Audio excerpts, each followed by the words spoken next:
Okay, thank you. Okay, hi, welcome. Thanks for being here. As always, so nice to see everyone. We've got a few new folks. This is Bob and Tim. And this is my dear friend Lynn, who you've been here for this once or twice.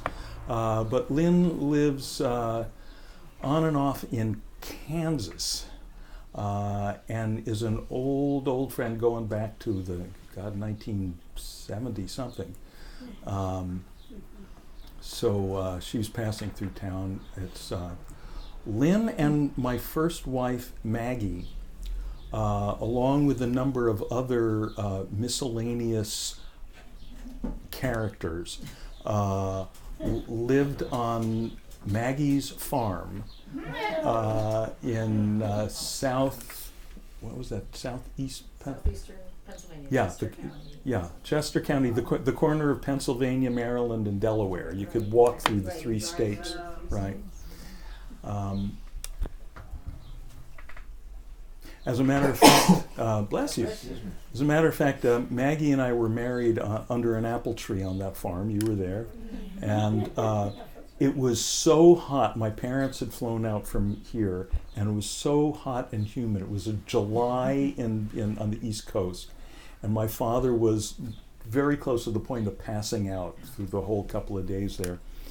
And my mother built the wedding cake. This was a cake. My mother was a fantastic cook, and this was her famous cake, which was like frozen chocolate, whipped cream, and chocolate shavings, and it had flowers on top, and a couple of plastic doves on the top for the thing. Except that it was so hot, and she actually brought all her own like spoons and beaters and bowls on the plane from LA so she could do it right. But it was so hot and so humid that these layers she kept building kept collapsing, and I had to keep, and we were out in the boonies, so I had to keep jumping in the car, and I drove through, I think, 3 counties trying to find enough heavy cream for her to continue on the project. And she was the cake was beautiful. So my mother was not only a Class A cook and baker, she also swore like a Class A sailor, and all the I don't know if you remember this. I mean, all the bridesmaids and everyone, they were all keeping their distance. They were rather horrified. So somehow she got this cake put together, and it was in a corner of the one room in the farmhouse. And was it before or after? I forget now if it was before or after. But the bridesmaids and we were all standing there in the room where the cake was, and suddenly the top layer just went onto the floor, and they all looked at each other and went, and they realized they didn't want to be in the room when my mom discovered it, and they all went eek and ran out of the room. But someone, it was my best man, Futong. This is where he proved himself to be the best man. He went and told my mom, and hi, Lori. Hi. How you doing? She was fine. She glued the plastic doves back together and made it from repaired the whipped cream, so it went from being a 3-layer cake to a 2-layer cake, and it was great. That's when we knew the ceremony had been successful. That my mom was happy enough to take that in stride.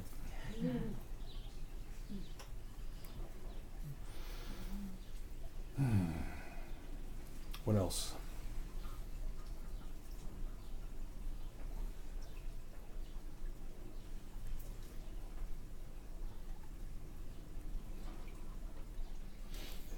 We got someone else coming here. So the last time I'd seen you, last time we met here, I was already back from Omega. Yes. Yeah. Okay. All right. You didn't go. Yeah. But how was that? You didn't say anything. Oh, we didn't talk about it? Oh, Omega was great. If you get a chance, go look at the Omega Institute catalog or go to their website and, find some excuse to go there. Find some program that you like. And yeah, so it's really beautiful. And they've improved it. Your presentation, your work, how did it go? It went nicely. It went nicely. I had a good time.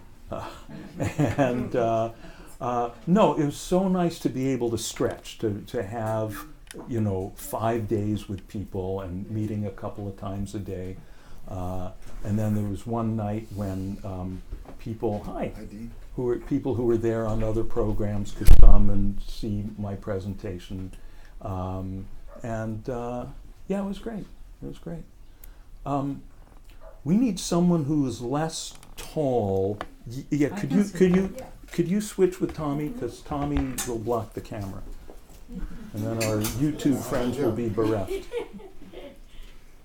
Where is Omega? Thank you. It's in Rhinebeck, New York. It's in the Hudson River Valley, 2 hours drive north from New York City. So no, it was great. It was great. And then Dorothy and I were talking about this. We were just at the Madonna Inn for because I had my birthday. Not the two of us. No. Well, we rendezvoused at the. No, Yafa, my wife, and I rendezvoused with my daughter and her husband and my younger grandson, who's 3. We all rendezvoused halfway at the Madonna Inn in San Luis Obispo. And if you've never been there, look it up. It is so wacky. It looks like a collision between Shirley Temple and Fred Flintstone. Okay, I mean, it's and all the rooms have themes. There's the caveman room, the jungle room. If you're ever driving down the 101 and you need to make a pit stop and you're near San Luis Obispo, go use the men's room. Even if you're a woman, use the men's room, because you whiz into a waterfall, and it's great. So, I want to start tonight. Actually, Lori, I've been thinking about a question that you ask almost every time, which has to do with feeling that the mind is not kind of pacified or as pacified or as settled during meditation as you'd like it to be. And pretty much you keep asking that question, and I keep giving the same answer, which is don't worry whether your mind is settled or not. The thoughts don't have to go away. It's not about getting rid of thoughts. It's about settling, just being in this awareness, which is aware of whether there's a few thoughts or a lot of thoughts. It's like the sky. Sometimes there's a lot of breezes blowing around, sometimes there's a little bit, sometimes a lot of clouds, sometimes few clouds, but the sky is still the sky. In that same way, awareness is just awareness. So we're not looking for it to be settled, we're just looking for it to be aware, and it's always aware. So I keep saying that, as you know, but I know that not only you, but other people still have that question. Yeah, but even though that's true, what I just said is true, it can be kind of hard to accept that, the sky is is always the sky, even when there's lots of clouds blowing around, Okay? That it's helpful to have things get a little more clear, at least at first. Get some glimpses of a fairly clear sky, and then, as we go along more and more, we get used to the fact that, even when the clouds come back, the sky is still the same vast expanse of sky. Is that making sense? So there are various things that we can do to kind of help pacify things, coming more from the physical side. And the favorite one is breath. So I want to start tonight with some kind of deep work with the breath. And we'll use that as our kind of way in to the meditation tonight. And I'm going to add a few components.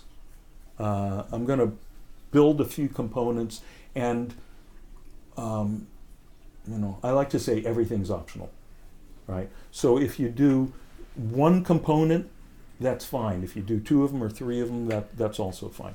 So let's start with one component, which is sitting. Always we're sitting comfortably, not in a stiff or rigid way, but it's good to be sitting up.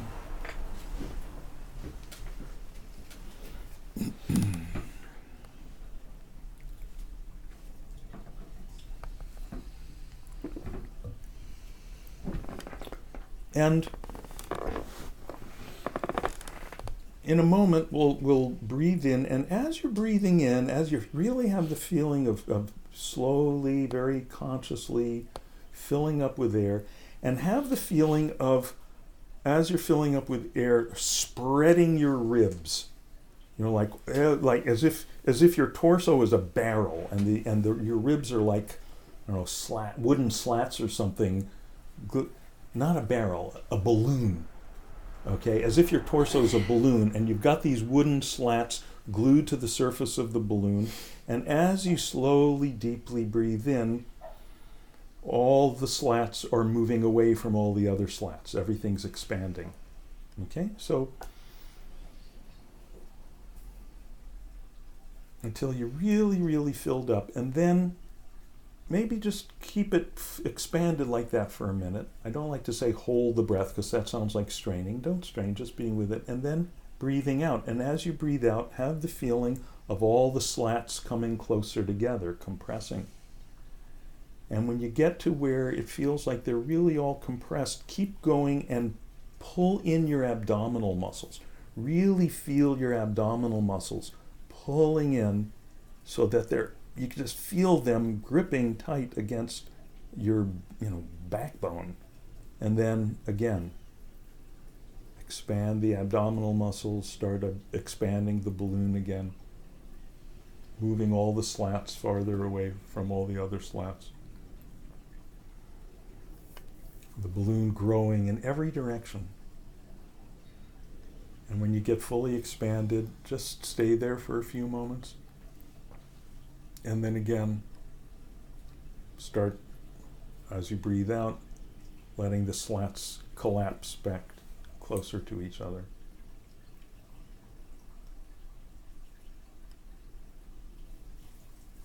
And when they feel they're all the way collapsed, keep going by pulling in the abdominal muscles. Really, really use the abdominal muscles to push out more, the very last of the air. Don't strain, but do this stuff very fully. So just keep breathing like that for a few more cycles at your own tempo.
Now, after you finish your next out breath, just let the breath go back to normal again.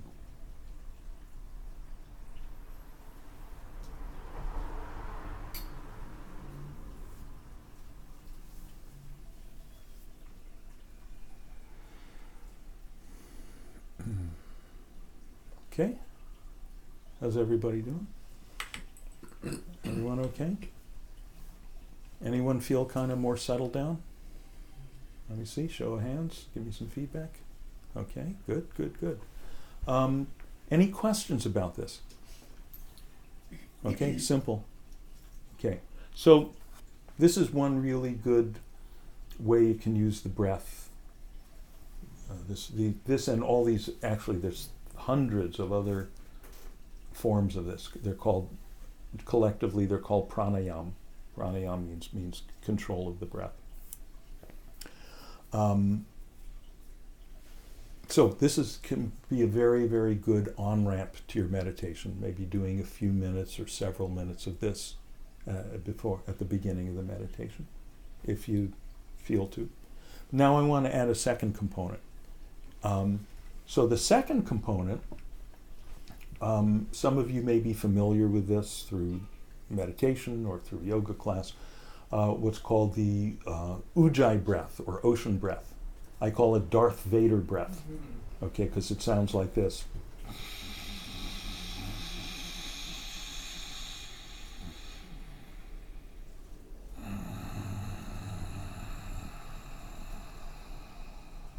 Can you all hear that?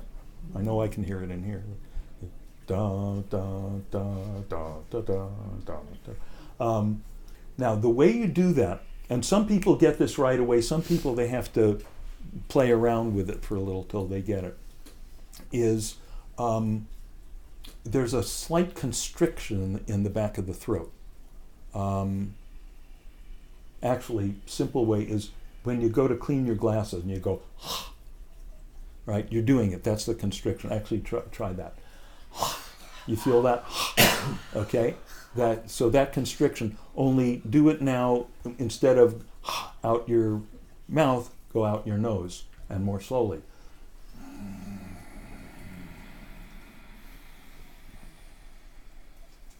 And then breathe in with that same constriction.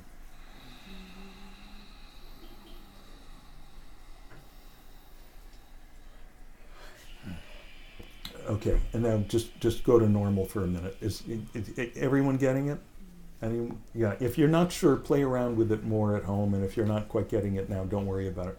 What this constriction does, of course, the yogis of ancient India who first discovered this stuff didn't know why it worked, as far as I know, but they know that it worked. And they found out that, oh, this really pacifies things. Turns out that when you do that, when you breathe with that constriction,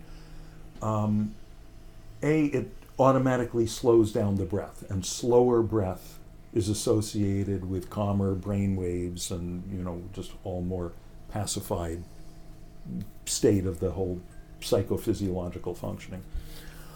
Specifically, it stimulates the vagus nerve, if anyone's interested in this, which tends to switch off the sympathetic nervous system and switch on the parasympathetic nervous system, which basically means all the fight or flight stuff, which the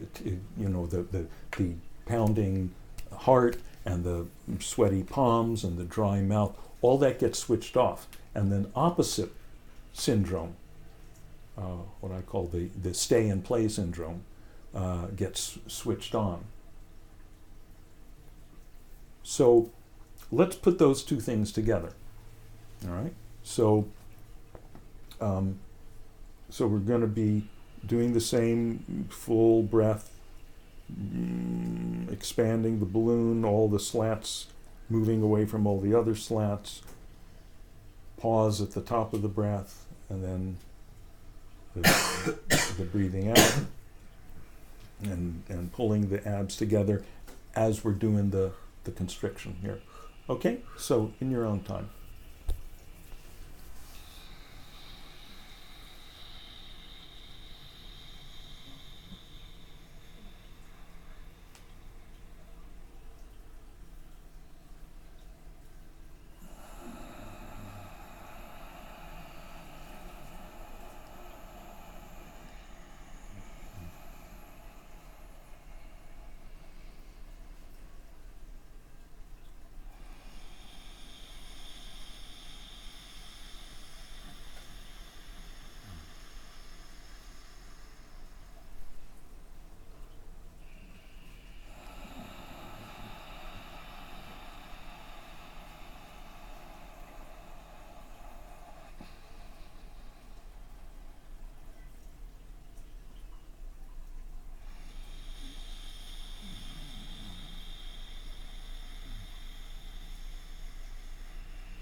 And after your next out breath, just let the breath be normal again.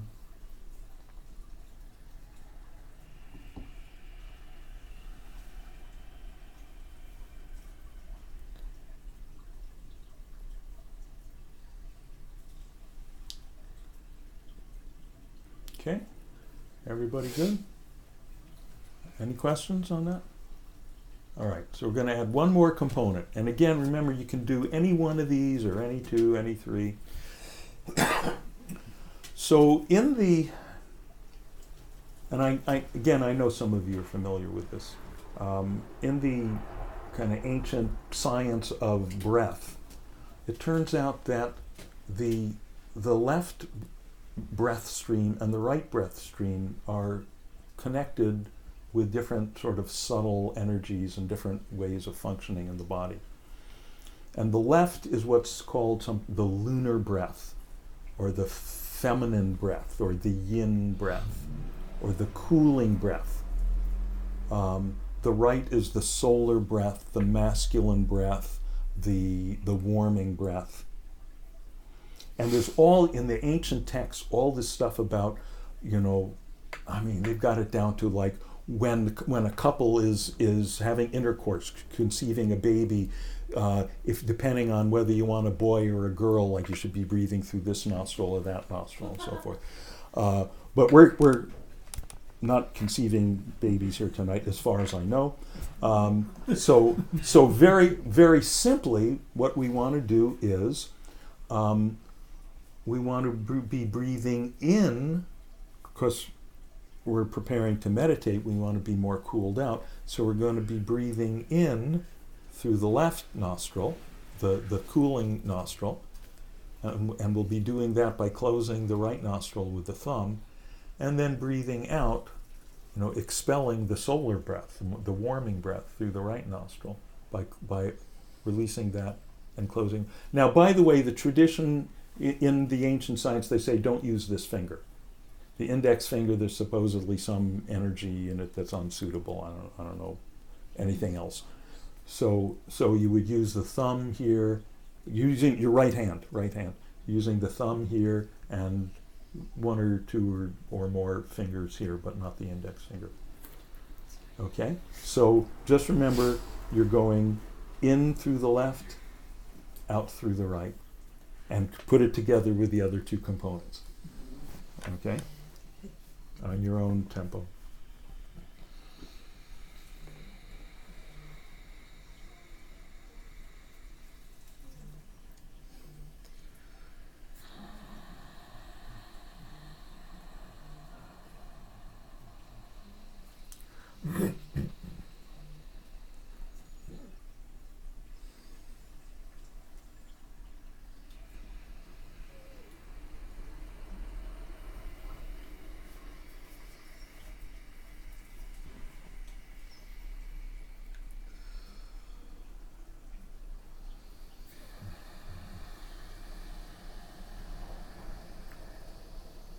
Remember, don't strain. Do it fully, but not straining.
So after your next out breath, just let your hand drop easily to your lap or your knee.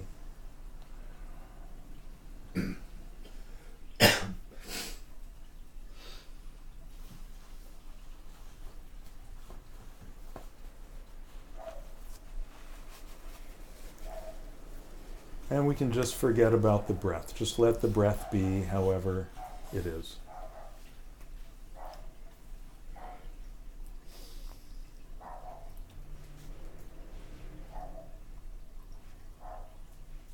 Let everything be however it is. Since it's going to be however it is, whether we let it or not.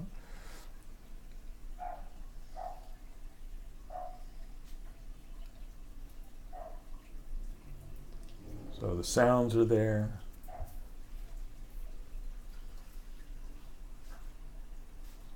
Thoughts are there. Feelings are there, whether feelings of tranquility or restlessness, happiness, confusion. Doesn't matter. Just as it doesn't matter whether the sounds you hear are the babbling of the fountain or the barking of the dog. It's just stuff coming and going.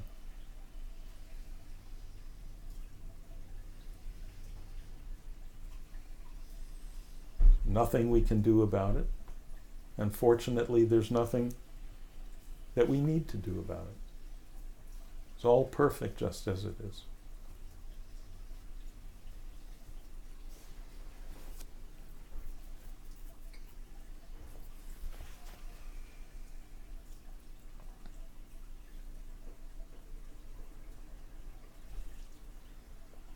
So there's nothing for us to do but kick back and leave everything as it is.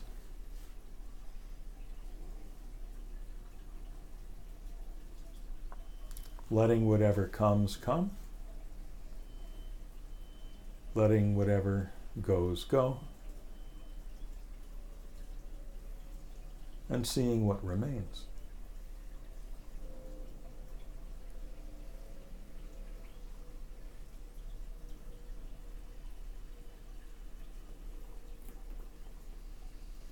And of course, what remains is awareness. What comes and goes is all the things we're aware of, like clouds and breezes coming and going in the sky.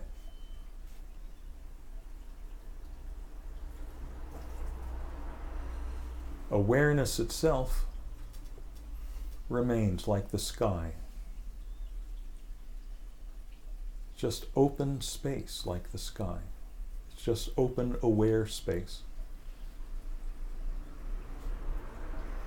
within which all our experiences arise and pass away all by themselves. So there's nothing for us to do.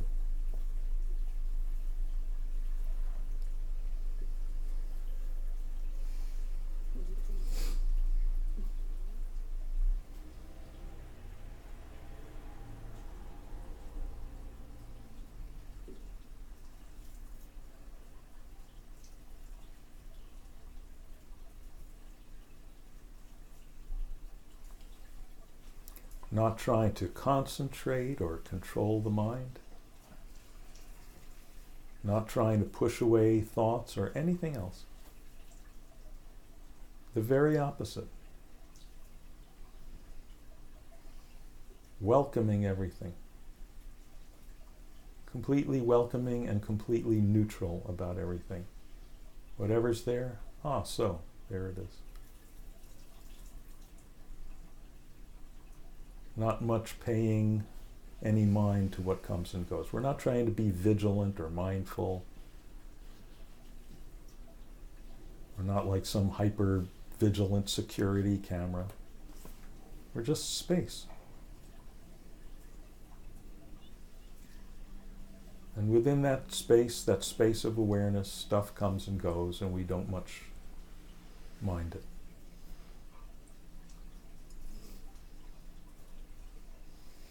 Just remain as this space, remain as this sky-like awareness, as you already are.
There's nothing to do.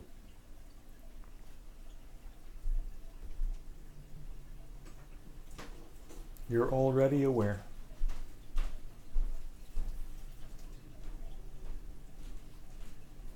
Just remain as that awareness, as you've always been. And anything else you feel you have to accomplish, you don't.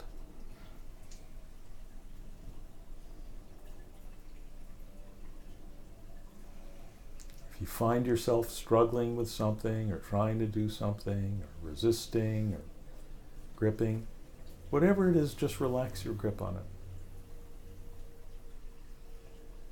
Relax your grip on it and relax back into yourself, into this empty, open, free space of awareness.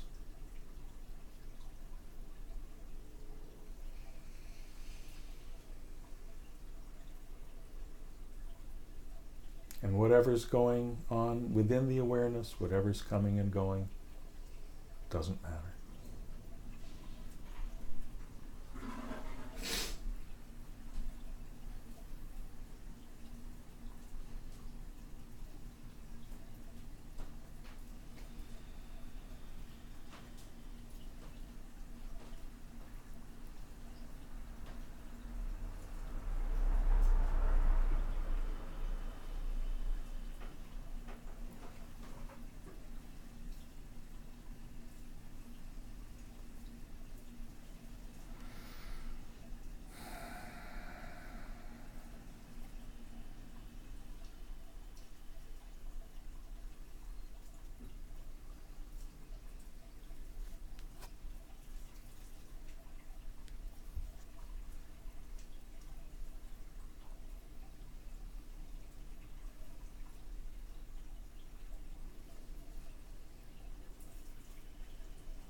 Even if sometimes you feel, oh, I've been off on some long train of thoughts. You haven't been off anywhere. All those thoughts are happening right here in this same open sky of awareness. There's nowhere else they could be.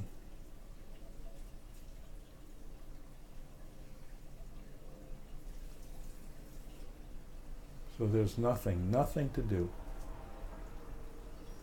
but relax your grip on anything you might be gripping or resisting.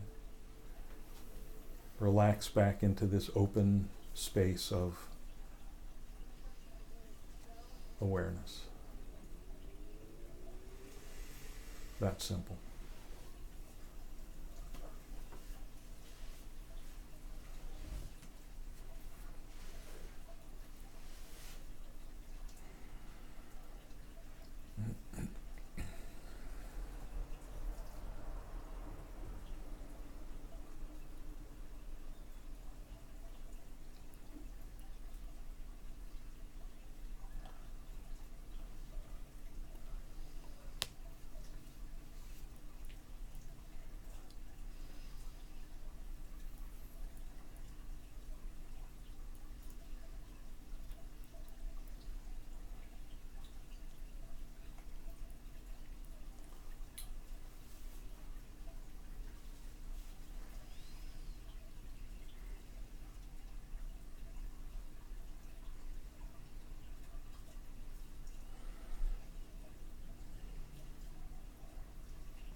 Don't worry about doing it wrong.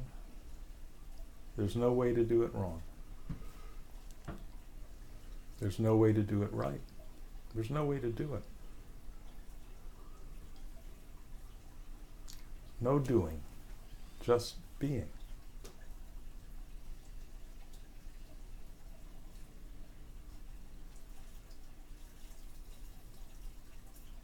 We are, and we are awareness.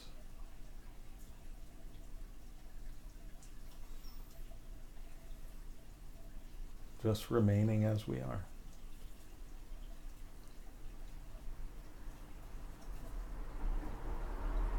And whatever comes and goes within that is none of our concern. We have no job, completely unemployed.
Now keep the eyes closed and take a couple of minutes to gently bring the body back to a more active state.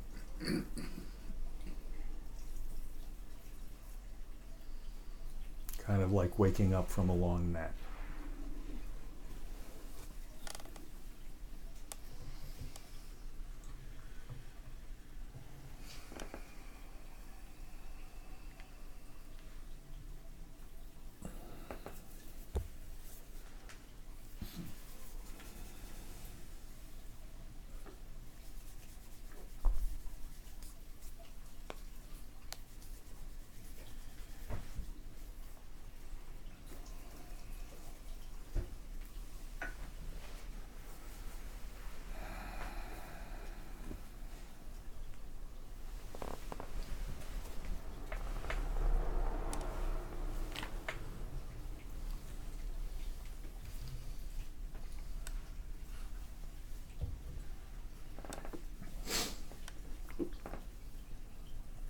After a couple of minutes, when you feel ready, you can slowly open the eyes.